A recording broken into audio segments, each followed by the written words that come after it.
सुमन और मोहन दोनों पति पत्नी छोटे से घर में रहा करते थे और मोहन की कमाई से दोनों का गुजारा चल रहा था। मोहन एक ट्रक ड्राइवर था और उसकी कमाई इतनी कुछ ज्यादा भी नहीं थी और महंगाई के चलते दोनों को काफी ज्यादा दिक्कतें आ रही थी। जैसे तैसे समय गुजर रहा था।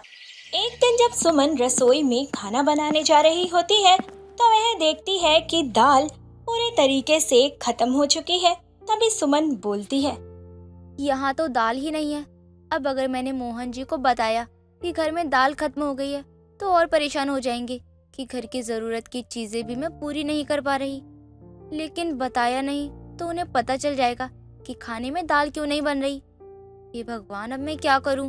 भगवान, एक तो इतनी कमाई नहीं है, ऊपर से महंगाई रोज के रोज बढ़ती जा रही है।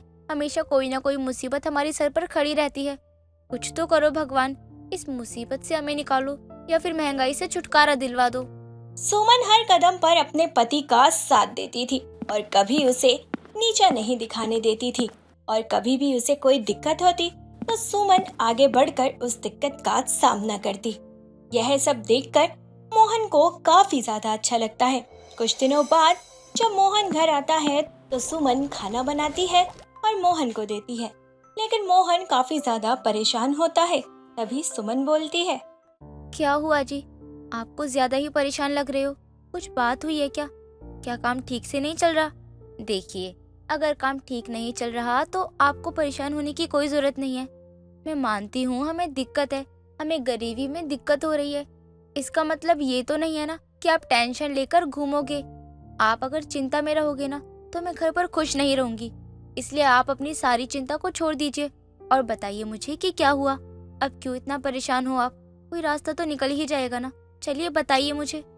हमारा ट्रक का काम बंद हो चुका है। अब मुझे ना बिल्कुल भी उम्मीद नहीं है ये काम कभी चलेगा भी। क्या? लेकिन फिर हम क्या करेंगे? वैसे भी अभी हमें इतनी मुश्किल हो रही है और अगर आपका काम बिल्कुल बंद हो जाएगा तब तो हमारा क्या ही होगा। मुझे तो अभी से सोचकर टेंशन हो रही है। लेकिन अचानक से ये सब कैसे हो गया? पहले शुरू में तो आपका काम बहुत अच्छा चल रहा था और अब ऐसे हो रहा है कि काम ही नहीं चल रहा। काम बंद होने की नौबत आ गई। इतनी सारी दिक्कतें एक साथ कैसे आ गई? मतलब कोई जानबूझकर कर रहा है या फिर सभी ट्रक वालों के साथ ऐसा हो रहा है? वो हरिया है ना, वो मुझसे बहुत जलता है। ये सब उसके कारण हुआ है। हरिया की वजह से? लेकिन वो तो जब भी आते हैं घर पर तो बड़े ही प्यार से बात करते हैं और ऐसा दिखाते हैं कि वो लोग हमारा कितना अच्छा चाहते हैं। और कभी भी मुझे ये नहीं लगा कि हरिया भैया हमारा कुछ बुरा चाहते हैं। अब आप कह रहे हो तो मुझे लग रहा है आपको जरूर कोई गलतफहमी हुई है। इन सब के पीछे हरिया भैया नहीं है और हरिया भैया का हाथ तो बिल्कुल भी नहीं हो सकता। ये सब ना उसी के कारण हुआ है। वो जलता है मुझसे। अरे जब ट्रक लिया ना मैंने तो वो जलने लग गया था। जब कुछ कर नहीं पाया ना तो ट्रक वालों के साथ मिल गया और मेरा काम लेना बंद करवा दिया। इसीलिए मुझे लगता है कि आने वाले समय में ना मेरा बिल्कुल भी काम नहीं चलेगा। ये तो बहुत ज्यादा ही गलत हो रहा है। लेकिन हरिया भैया हमारे साथ ऐसा क्यों कर सकते हैं? हमने कभी भी उनका बुरा नहीं चाहा और वो हमारे साथ इतना बुरा कर रहे हैं। लेकिन आप चिंता मत करो, भगवान सब देख रहे हैं। अगर वो हमारे साथ बुरा कर रहे हैं ना तो उनके साथ भी कुछ बुरा ही होगा और हमारे लिए भगवान ने जरूर कुछ अच्छा सोचा होगा। सब कुछ साथ में मिलकर निभा लेंगे हम। सुमन को खुद भी काफी ज्यादा परेशानी थी, लेकिन फिर भी वो अपने पति को हिम्मत देती रहती थी और काम करने के लिए उसे पूरा पूरा सपोर्ट किया करती थी। ऐसे ही एक दिन उसकी पड़ोसन शारदा उसके पास आती है और सुमन बोलती है, शारदा बहन, अब आप ही हमारी कोई मदद करो। आपको तो पता है कि इनका ट्रक का काम पूरी तरीके से बंद हो गया है। अब हमारे पास ना तो कोई काम है और ना ही कहीं से पैसे आने का कोई जरिया है। इतनी परेशानी चल रही है और ऊपर से हमारा परिवार भी बढ़ेगा कल को। मुझे तो अभी समझ नहीं आ रहा कि क्या करूं और क्या नहीं। ये भी काफी ज्यादा परेशान हो रहे हैं और अगर ऐसे ही टेंशन में रहे तो कहीं उनकी तबीयत खराब ना हो जाए। हाँ, इस बारे में तो मुझे भी पता चला कि तुम्हारे पति का काम बिल्कुल बंद हो गया है। लेकिन चिंता मत करो, कुछ न कुछ हो जाएगा। मेरी नज़र में अगर कोई काम होता तो मैं तुम्हें ज़रूर बताती। लेकिन तुम तो जानती हो ना, मेरे पति का भी काम कुछ खास नहीं चलता है। वैसे जैसे तैसे तो हमारा घर का गुजारा करते हैं वो। हाँ, मैं समझ रही हूँ कि आपको भी काफी ज्यादा दिक्कत हो रही है। महंगाई ही इतनी है और पैसे आने का जरिया कहीं से भी नहीं है। मैं जिस परेशानी से जूझ रही हूँ काफी लोग भी जूझ रहे हैं। अगर मेरे लायक कोई काम मिल जाए ना तो उसके लिए बहुत बहुत शुक्रिया अदा करूंगी मैं आपका, क्योंकि मुझे काम की ज़रूरत है। अगर हम दोनों मिलकर काम करेंगे तब जाकर कहीं से कोई रास्ता निकलेगा। मैं नहीं चाहती कि वो ऐसे परेशान रहे, इसलिए मैं काम की तलाश कर रही हूँ। अरे तुम्हें काम करने की क्या ज़रूरत है? तुम्हारे हाथ की तो चिकन करी इतनी फेमस है, हर किसी को तुम्हारे हाथ के चिकन करी इतनी ज़्यादा पसंद आती है। पूरे गांव में लोग तुम्हारे हाथ की ही चिकन करी खाने की तारीफ करते हैं। मैं खुद बस एक बार खाई हूँ और अभी तक मेरी ज़ुबान पे तुम्हारे हाथ की बनी चिकन करी का स्वाद है। तो तुम उसका ही कोई काम क्यों नहीं शुरू करती हो? मुझे यकीन है कि तुम अच्छा कुछ कर सकती हो। मैं कुछ समझी नहीं, मैं कैसे काम शुरू कर सकती हूँ? 4 लोगों को पसंद आ रही हूँ वो बात तो समझ आ गई, लेकिन उसका काम शुरू कर दो और उसके लिए दुकान खोलो। किराए के लिए पैसे भी तो होने चाहिए ना। अगर काम नहीं चलेगा तो किराया कैसे निकलेगा? इतनी ज्यादा दिक्कत है और उसमें मैं एक मुश्किल कैसे खड़ी कर दूँ? तुमने अभी खुद ही कहा ना कि तुम्हारे पति का ट्रक वाला काम बिल्कुल बंद हो गया है, तो तुम्हारे पति का ट्रक भी तो एक तरफ खड़ा ही रहता होगा। तो तुम अपने पति के ट्रक पर ये चिकन करी बेचना शुरू कर दो। तुम्हारा काम भी हो जाएगा और तुम्हें किराया भी कहीं पर देना नहीं पड़ेगा। तुम्हारे पति के ट्रक का इस्तेमाल हो जाएगा, तुम्हारा पति ट्रक चलाया करेगा और तुम उसमें बेचना ट्रक ड्राइवर की चिकन करी। इस नाम से तुम्हारी चिकन करी भी मशहूर हो जाएगी। मेरी मानो तो ये सलाह बहुत ही सही है। तुम अब इसी पर काम करना शुरू कर दो। शारदा की बात सुमन को काफी सही लगती है और अब वो चिकन करी बनाकर ट्रक में बेचने लगती है। ये लोगों को देखकर काफी ज्यादा अनोखा लगता है, इसीलिए अब लोग बाग ट्रक ड्राइवर की चिकन करी खाने के लिए उसे इधर उधर ढूंढने लगते हैं।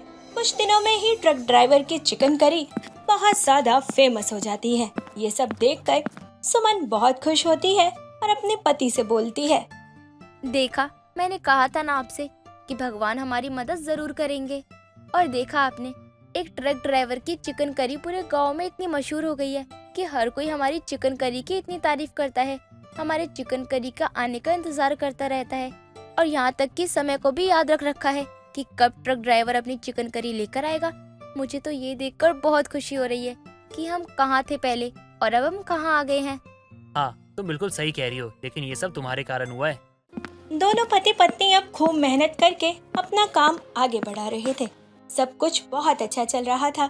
ऐसे ही एक दिन उन दोनों के पास शहर से एक अमीर औरत रश्मि आती है और उनसे बोलती है, मैंने ट्रक ड्राइवर के चिकन करी के बारे में बहुत सुना है और इसलिए मैं तुम्हें एक ऑफर देने आई हूँ। तुम्हारा ट्रक का काम तो है ही, और तुम एक काम करना, अपने ट्रक से ना हमें चिकन करी भिजवा दिया करना और जिसके बदले हम तुम्हें अच्छे खासे पैसे देंगे। रश्मि की बात सुनकर दोनों पति पत्नी बहुत ज्यादा खुश हो जाते हैं, क्योंकि ये उनके लिए सोने पर सुहागे जैसा मौका था। और इसी तरह ट्रक ड्राइवर की चिकन करी लेकर सुमन और मोहन की गाड़ी चल पड़ती है। नंदिता एक छोटे से गांव में रहती थी। नंदिता अकेले ही रहती थी और अपना खर्चा खुद ही उठाती। नंदिता ने अपना एक ढाबा भी खोला था, जिसमें एक राजू नाम का लड़का काम किया करता। एक शाम नंदिता अपने ढाबे का सामान लेकर ढाबे पर पहुंचती है, तो वहां पर उसका नौकर राजू ढाबे पर था, जो कि ढाबा संभालता था नंदिता की गैर हाजिरी में। क्यों रे राजू, आज कितनी कमाई हुई? क्या मालकिन, कमाई तो दूर की बात है, मक्खी तक नहीं आती हमारे ढाबे पर। लेकिन सारे बर्तनों में कम ही खाना दिख रहा है। जब कमाई नहीं हुई तो इन बर्तनों का खाना कहाँ गया? अब जब मैं सामान लेकर आई थी तब भी एक आदमी जा रहा था।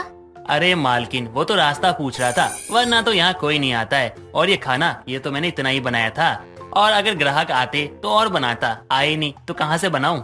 अच्छा चलो कोई बात नहीं, अब शाम हो गई है, खाना अपने घर के लिए पैक कर दो और थोड़ा मैं लेकर जाती हूँ, ढाबा बंद होने का समय हो गया है ना। नंदिता इतना बोलकर वहाँ से खाना पैक करके ढाबा बंद करती है और अपने घर चली जाती है। राजू अपने घर के लिए काफी सारा खाना लेकर चला जाता है। इतना सारा खाना और पैसे देखकर राजू की पत्नी खुश हो जाती है। आप इतने सारे पैसे और इतना सारा खाना कहाँ से लेकर आए? अरे वो नंदिता मालकिना एक नंबर की गवार है। अरे मैंने उनको कहा कि आज कुछ भी कमाई नहीं हुई है, वो मान गई और बोलने लगी कि कोई बात नहीं, बचा हुआ खाना घर लेके चले जाओ। ऐसे लोग हमारी जिंदगी में आते रहे, फिर तो हम आज लखपति तो कल करोड़पति बन जाएंगे। दुनिया में बेवकूफों की कमी नहीं है और मेरी मालकिन सबसे बड़ी बेवकूफ है। राजू ने अपनी मालकिन नंदिता के साथ चालाकी की थी, इसीलिए राजू तो बहुत ज्यादा खुश हो रहा था। नंदिता राजू को कुछ नहीं कह रही थी, लेकिन वो राजू की चालाकियां अच्छे से समझ रही थी। ऐसे ही कई दिन निकलते हैं और राजू नंदिता को मूर्ख बनाकर खुद पैसे लेता रहता है। कुछ दिनों बाद नंदिता ढाबे पर ही बैठी होती है, तभी एक आदमी खाना खाने आता है। राजू जरा देख इन्हें क्या चाहिए खाने को। नंदिता की आवाज सुनकर राजू उस आदमी के पास जाता है। जी कहिए, क्या खाना है आपको? कढ़ाई पनीर कर दो और रोटी दे देना 4। जी अभी लाता हूँ, लेकिन आपको खाने का बिल पहले ही देना होगा। लाइए 150 रुपए। राजू की बात सुनकर वो आदमी राजू को पैसे दे देता है और राजू जल्दी से खाना उस आदमी को देता है। वो आदमी खाना खाकर चला जाता है और राजू वापस से नंदिता के पास जाता है। मालकिन देख रही हो आप, आपको ध्यान देना चाहिए था। वो आदमी खाना खाकर बिना पैसे दिए चला गया। ऐसे चलता रहा ना तो हमारी कमाई कैसे होगी? क्या उस आदमी ने तुम्हें पैसे नहीं दिए? वो तुम्हें कुछ दे तो रहा था। कहाँ कुछ दिया, मैं तो बस अपना काम कर रहा था। खाना पूछने गया और खाना दे दिया। ये कुछ ज्यादा ही चालाक बन रहा है। इसकी चालाकी तो दिन पर दिन बढ़ती ही जा रही है।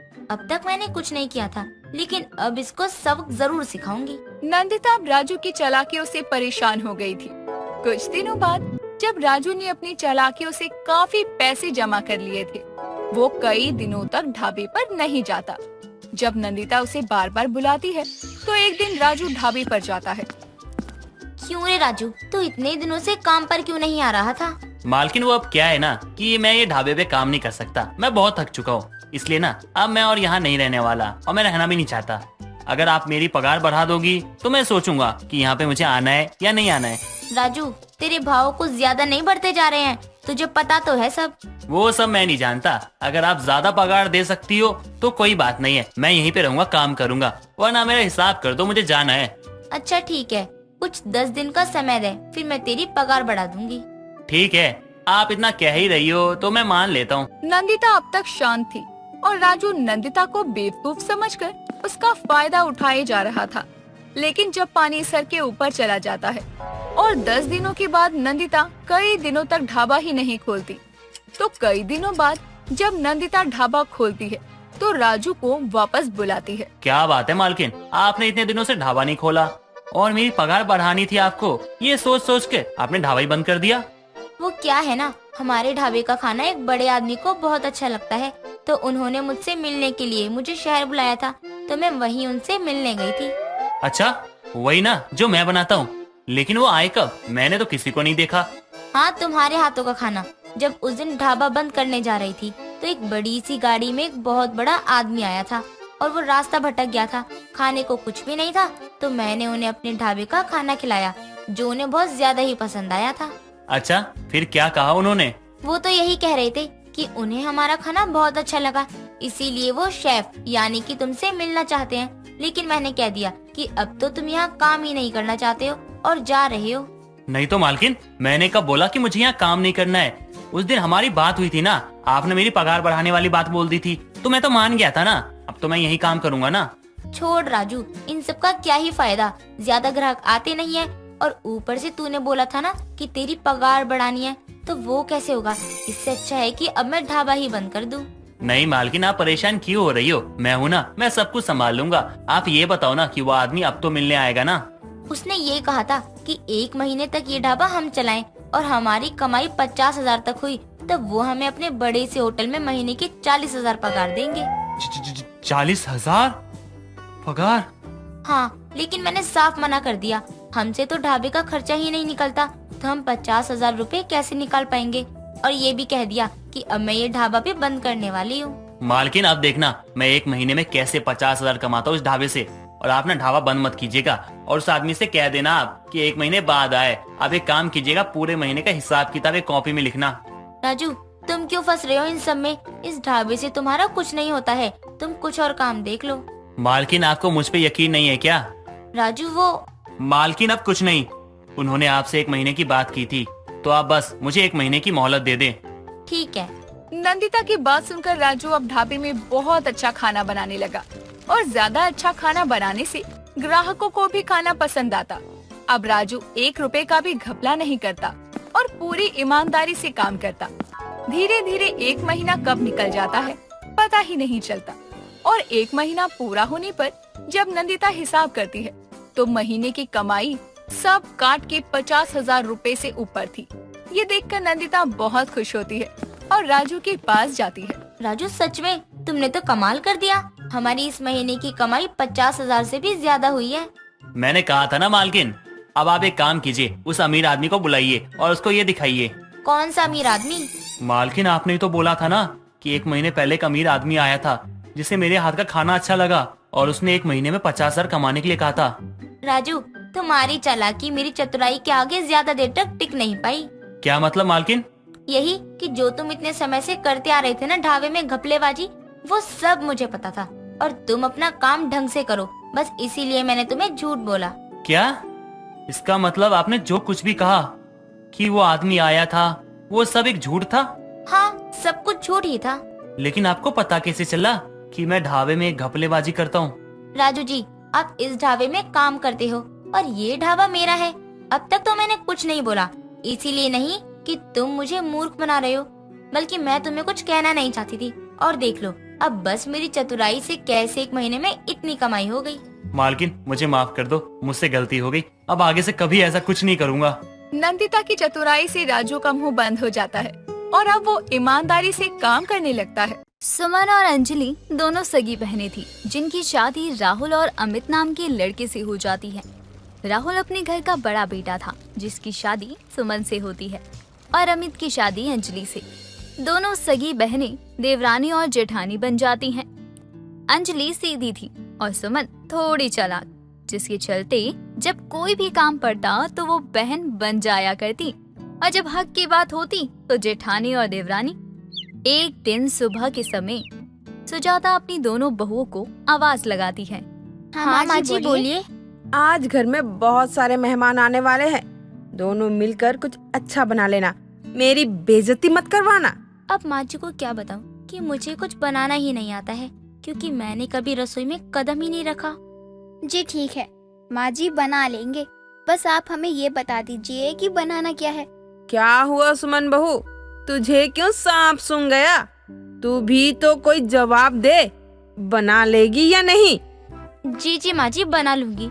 जब आप दोनों ने पूछा और छोटी ने जवाब दे दिया तो मैं बीच में बोलना जरूरी नहीं समझती। हाँ ठीक है, अब जाओ और अपने हिसाब से जो ठीक लगे वो बना लेना, लेकिन हाँ, शिकायत का कोई मौका मत देना। जी माँ जी, नहीं देंगे। अंजलि और सुमन वहाँ से चली जाती हैं और रसोई में जाकर खड़ी होती हैं। नए नए घर में आने के कारण उन्हें कुछ समझ में नहीं आ रहा था कि कौन सी चीज कहाँ रखी है, लेकिन फिर भी अंजलि फ्रिज से सब्जियां निकालकर काटने लगती है और सुमन रसोई की स्लैब पर बैठकर फोन चला रही थी। सुमन दीदी, आप ये क्या कर रही हैं? माँ जी ने हम दोनों को खाना बनाने को बोला है और आप है कि बैठी आराम से फोन चला रही हैं। अंजलि, ये क्या तरीका है मुझसे बात करने का? शायद तुम भूल गई कि मैं तुम्हारी बड़ी बहन होने के साथ साथ तुम्हारी जेठानी भी हूँ। दोनों रिश्ते में तुमसे बड़ी हूँ। हाँ दीदी, मुझे अच्छे से याद है, लेकिन मैं तो बस आपको याद दिला रही हूँ। माँ जी ने हम दोनों को साथ में खाना बनाने को बोला है। मुझे याद है सब कुछ, लेकिन ये तो तुझे भी पता है कि मैंने कभी खाना नहीं बनाया। मुझे खाना बनाना आता ही नहीं है, उसके बाद भी तू ऐसे बोल रही है। लेकिन दीदी, अब माँ जी ने बोला है तो बनाना तो पड़ेगा ही, वरना उनको बुरा लगेगा। अरे ये तो पीछे ही पड़ गई, इसे पटाना पड़ेगा मुझे। अंजलि, तू मेरी बहन है ना, प्लीज अपने साथ साथ मेरे हिस्से का भी खाना बना ले, वरना तेरी बहन की बेइज्जती हो जाएगी। क्या तुझे अच्छा लगेगा? ठीक है, अब आप ज्यादा बेचारी मत बनिए, मैं बना लूंगी सारा खाना। अंजलि अपनी बहन की बातों में आ जाती है और अपने साथ साथ उसके हिस्से का भी सारा खाना बनाकर तैयार कर देती है। तभी उसकी सास फिर रसोई में आती है और कहती है, बहुओं, बन गया खाना या नहीं? मेहमान आ गए हैं, जल्दी से खाना लेकर बाहर आओ। जी माँ जी, बन गया सारा खाना। मैंने और अंजलि दोनों ने मिलकर सारा खाना बना लिया। दीदी माँ जी से कितनी आसानी से झूठ बोल देती है कि सारा खाना बनाया और नाम अपना लगा दिया। अंजलि बहू, तू क्या सोचने लगी? कोई परेशानी है क्या? नहीं माँ जी, मुझे कोई परेशानी नहीं है। ठीक है, फिर आओ दोनों बाहर। सुजाता इतना कहकर मेहमानों के पास चली जाती है और बैठ जाती है। थोड़ी देर बाद जैसे ही अंजलि खाने की प्लेट लेकर आगे बढ़ती है, सुमन उसे रोक लेती है। इस घर की बड़ी बहू मैं हूँ और तेरी जेठानी भी, इसलिए तुझे मेरे से पीछे चलना चाहिए। दीदी आप कितनी चालू हो, जब काम करवाना था तो बहन बना लिया और जब तारीफ सुनने का समय आया तो जेठानी बन गई और मुझे पीछे कर दिया। मैंने वही किया जो सही है और जो सच है। चल अब मेरे पीछे। सुमन आगे और अंजलि उसके पीछे चल देती है। थोड़ी देर बाद सभी मेहमान उनका बनाया हुआ खाना खाते हैं और उनकी बहुत तारीफ करते हैं। जिसके बाद नेक के समय पर सुमन अंजलि को काम के बहाने रसोई में भेज देती है और सारा नेक खुद ले लेती है। दीदी मेरा नेक दो जो आपने बहाने से लिया है। क्या अंजलि, तू कुछ पैसों के लिए अपनी बहन से वसूली कर रही है? अब नेक तेरे पास रहे या मेरे पास, क्या फर्क पड़ता है? वैसे भी तेरी जेठानी होने के नाते नेक मेरे पास रहना चाहिए। तू जाकर ना अपना काम कर। माँ जी देखिए ना, दीदी ने मुझे मेरे हिस्से का नेक नहीं दिया। आप बोलिए ना इनको, शायद दे दें। देख बहू, नेक उसी का हुआ जो वहाँ था। अब तू वहाँ थी नहीं तो तेरा नेक कैसा? सबकी बात सुनकर अंजलि को बहुत गुस्सा आता है और वो वहाँ से चली जाती है। समय बीतता है। तभी एक दिन अंजलि कपड़े प्रेस कर रही होती है। तभी सुमन अपने पति की शर्ट लेकर उसके पास जाती है। अंजलि, तू मेरी बहन है ना, ये राहुल जी की शर्ट है, प्रेस कर दे। तू तो जानती है ना कि मुझसे कपड़े प्रेस नहीं होते हैं, उन्हें ऑफिस जाने को देर हो रही है। मैं आपका कोई काम नहीं करूँगी, मैं आपकी देवरानी हूँ। जैसे मैं इस घर की बहू हूँ वैसे आप भी हैं। घर की ना सही, पति की जिम्मेदारी तो निभाइए। मुझसे ये सब काम नहीं होता है। तू मेरी बहन है ना, कर दे यार प्लीज। सुमन शर्ट अंजलि के पास ही रखकर चली जाती है। थोड़ी देर बाद अंजलि शर्ट प्रेस करके सुमन के कमरे में जाती है। राहुल अंजलि को देखकर कहता है, अंजलि, तुम मेरी शर्ट लेकर आई हो, पर मैंने तो सुमन को दिया था प्रेस करने के लिए। जेठ जी, वो दीदी ने मुझे ये दी थी आपकी शर्ट प्रेस करने के लिए। मैंने नहीं दिया था, वो तो मैं करने जा रही थी। फिर देखा ये पहले से ही कपड़े प्रेस कर रही है तो सोचा इसी को दे दूं, मैं और काम कर लूंगी। अब देवरानी है मेरी तो इतना तो कर ही सकती है ना। देवरानी तो है, लेकिन साथ में तुम्हारी बहन है, ये मत भूलो। वो तो मायके का रिश्ता है ना, यहाँ तो ये मेरी देवरानी है और मैं इसकी जेठानी, और इसे यही रिश्ता समझकर चलना होगा। उसी दिन सुमन की बातें सुनकर अंजलि को अपने साथ हो रहे भेदभाव का एहसास होता है और उस दिन से वो कसम खा लेती है कि अब वो अपनी बहन को जेठानी ही समझेगी। बहन बनकर उसका कोई काम नहीं करेगी। समय बीतता है। तभी एक दिन सभी हॉल में बैठे चाय पी रहे होते हैं। तभी राहुल अपने भाई अमित से कहता है, अमित, हम दोनों की शादी को बहुत समय हो चुका है, लेकिन ना तू कहीं घूमने गया ना ही मैं। भैया, सोच तो मैं भी यही रहा था, लेकिन फिर सोचा कि आपको मेरी बात पसंद आए या ना आए, इसलिए चुप ही रहा। और मुझे लगा शायद तेरे जाने का मन नहीं होगा। खैर छोड़ इन बातों को। अब बता, कहाँ जाना चाहेगा? मैं तो गोवा जाना चाहूंगी। लेकिन मैं कश्मीर जाऊंगी और जेठ से हम छोटे लोग हैं, इसलिए क्या हम पहले जा सकते हैं? नहीं, बड़ी मैं हूँ और तुम्हारी जेठानी भी, इसीलिए पहले मैं जाऊंगी। माँ जी, आप ही जेठानी जी को समझाइए कि बड़ों को हमेशा छोटों के सामने झुकना पड़ता है। बड़े तो पता नहीं क्या क्या कर देते हैं अपने से छोटे के लिए, और ये है कि हमें पहले घूमने नहीं भेज सकते। वैसे अंजलि बहू सही कह रही है, तू बड़ी है ना, तो कभी तो अपना बड़प्पन अच्छे कामों में दिखा लिया कर। यह सारा बड़प्पन सिर्फ अपनी बहन पर जेठानी बनकर रौब झाड़ने में ही दिखाएगी। माँ सही कह रही है, मेरा फैसला भी यही है। पहले अमित और अंजलि जाएंगे घूमने, बाद में मैं और तुम। भैया ऐसा कीजिए, आप ही चले जाइए, हम बाद में चले जाएंगे, नहीं तो भाभी का दिल टूट जाएगा। नहीं अमित, ये तो मेरा फर्ज है कि मैं अपने छोटे का सोचूं और उनकी खुशियों का ध्यान रखूं। बिल्कुल सही बोला राहुल बेटे ने। वैसे भी बेचारी पूरे दिन काम करती रहती है, इस बहाने इसे थोड़ा आराम मिल जाएगा।